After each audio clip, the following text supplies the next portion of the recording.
Je vais vous parler du vol. Vous savez qu'en islam, le vol est un péché absolument majeur, capital, et que rien ne peut punir le vol sinon la main coupée. Et il ne faut pas s'étonner de voir en France des immigrés ou descendants d'immigrés musulmans accorder au vol une importance absolument incroyable. C'est-à-dire que finalement, quand quelqu'un a volé, soupçonné de vol, il est tout à fait normal de lui casser la figure, pour sinon de lui couper la main, bien entendu, mais enfin, en tout cas, il est tout à fait normal de le punir physiquement. Ce qui, évidemment, est tout à fait interdit par la loi française. Alors, je me suis demandé pourquoi le vol, c'est-à-dire un acte de droit civil,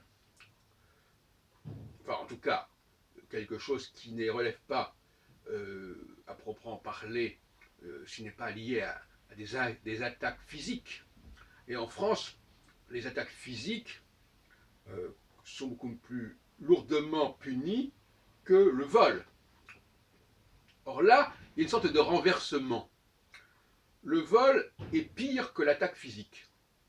Et au fond, l'attaque physique, c'est presque moins grave que le vol. Alors, on connaissait la fameuse formule de Proudhon, la propriété c'est le vol, mais je m'interroge sur cette façon de voir les choses, parce que tout simplement, je l'ai dit à plusieurs reprises dans différents contextes, le vol me semble quelque chose de tout à fait mineur par rapport au fait de tuer quelqu'un, ou même de lui porter atteinte physiquement. D'abord parce que le vol, qu'est-ce qu'on vole? On vole quelque chose qui n'appartenait pas initialement à la personne, quelque chose qu'elle a acquis ou qu'elle a obtenu, ce qui n'est pas le cas de sa main ou de son corps. Je suis quand même plus possesseur de ma main que d'un livre que j'ai pu acheter quelques euros il y a quelques jours. Bon. Donc comment se fait-il que le fait que quelqu'un me pique un bouquin, comme ça, qui m'appartient sans m'appartenir finalement, que j'ai acquis, qu'on m'a prêté ou qu'on m'a donné, comment se fait-il que le fait qu'on me pique un bouquin puisse être puni physiquement? On nous dira, oui, mais dans les 10 commandements, il y a tu ne voleras point, tu ne déroberas point, etc. Oui, mais il y a aussi le tu ne tueras point. Et moi, il me semble que ce matérialisme sous-jacent à cette importance accordée au vol est assez malsaine, car finalement, une fois qu'un objet existe par lui-même, il n'appartient à personne au fond quelque part. Je ne suis pas un obsédé de la possession, de l'appropriation, ou plus exactement l'appropriation me fait problème. C'est pas parce que quelqu'un a acheté un objet que ça lui appartient à proprement parler au niveau moral, au niveau spirituel. Donc une religion comme l'islam qui accorde une telle importance à la propriété d'un bien, pas seulement immobilier, mais même mobilier. Or, c'est pas du tout la même chose au regard de la loi française, qui dit que possession vaut titre. Je trouve qu'une religion pareille fait problème. Elle est beaucoup trop matérialiste pour moi, à mes yeux. Alors, nous avons eu récemment des incidents, comme hier au McDonald's, voilà, que je fréquente.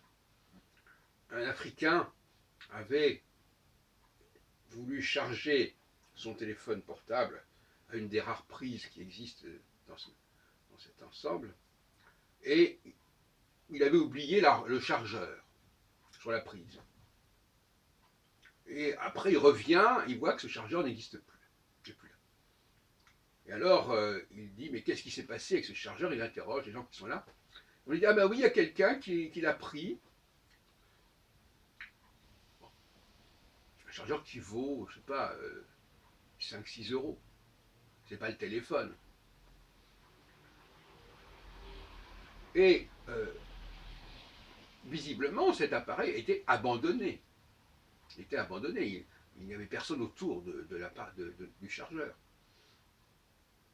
Alors qu'est-ce qu'il aurait fallu faire?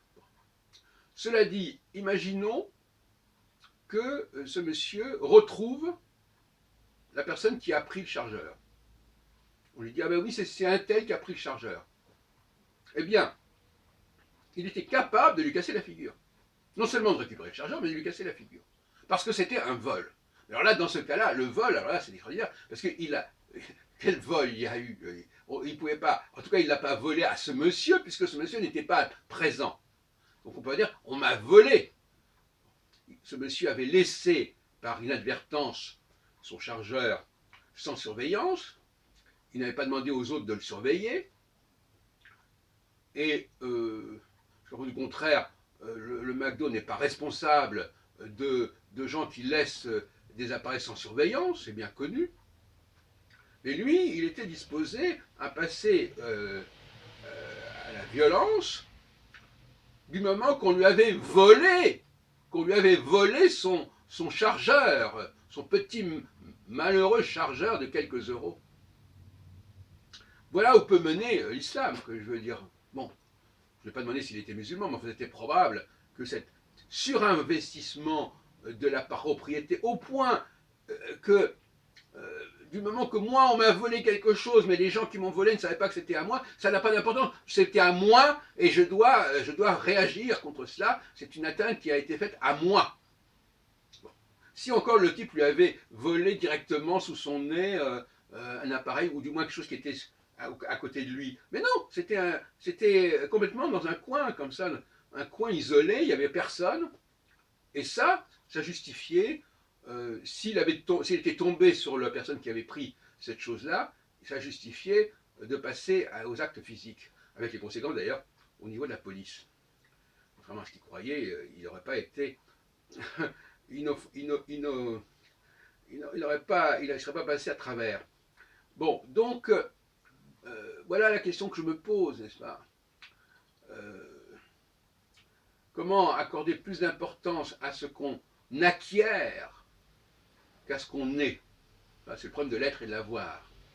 Pour moi, cette façon qu'a l'islam de qualifier le vol et de le traiter est une forme de matérialisme qui me paraît tout à fait scandaleuse, surtout dans des formes comme celles que je viens de signaler, qui sont des formes extrêmes, extrêmement ambiguës.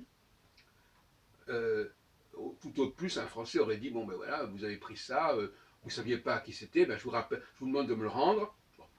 Alors si le type ne veut pas le rendre, bon, ça c'est autre chose, n'est-ce pas? Alors là, on peut comprendre un peu plus d'énervement.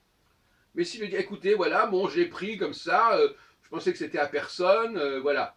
Bon, je vous le rends, bon, très bien, au revoir monsieur. Mais le musulman, lui, il aurait dit, ah non, non, non, écoutez, ça ne va pas se passer comme ça, vous m'avez pris cet objet-là, je vais vous donner un coup dans la gueule. Bon. Alors là, voyez-vous, on voit les limites de l'assimilation, les limites de l'intégration. Et d'ailleurs, je l'ai toujours dit, les limites de l'intégration, c'est dans le domaine de la joie et de la colère.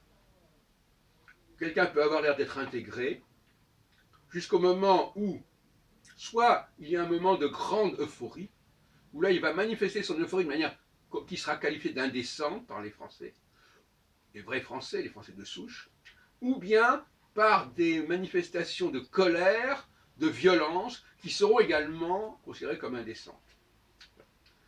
Voilà ce que je voulais dire, ça laisse à réfléchir, mais le vol comme péché capital et déterminant en islam, ça me paraît extrêmement problématique.